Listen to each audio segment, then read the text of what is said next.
We caught up with the two market stalwarts, Mukul Kochhar and Saurabh Mukherjea, to understand investing in the times of Corona. Listen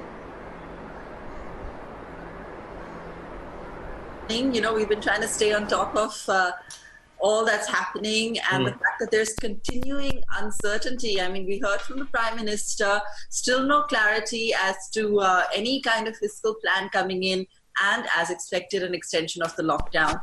Mukul, does it change anything? Because, you know, to a large extent, we knew that this extension was coming. Actually, you know, on the margin, there's quite a bit of change, because what happens is, if you want to use a thumb rule, each week of lockdown, full lockdown, is roughly 1% of GDP. That means 50 to 60% of the country's economic activity is shut down.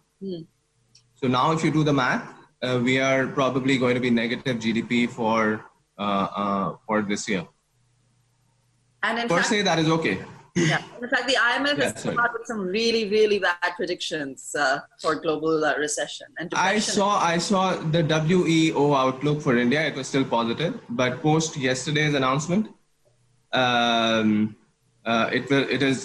think it's going to be negative now for the year. Now, per se, since it's a one-time impact, if you look at how the earnings shape out and how sort of revenue shape out, especially for companies that are non-levered, it's not going to make as much of a difference.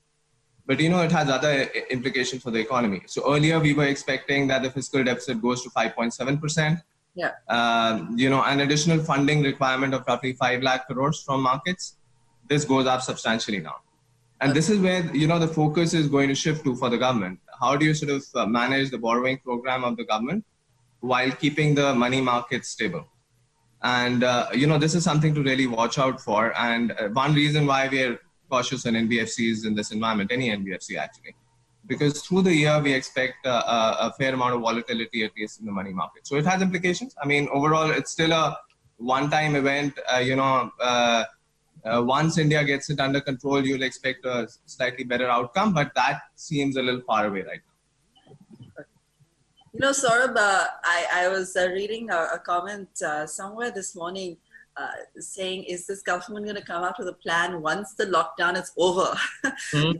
While, the calls for it grow louder, and the concern that we haven't seen anything on that front. I know that you've been saying this is an opportunity, but in terms of the collateral damage and the long-lasting damage that we're going to see, are you concerned about the fact that we haven't heard from the government?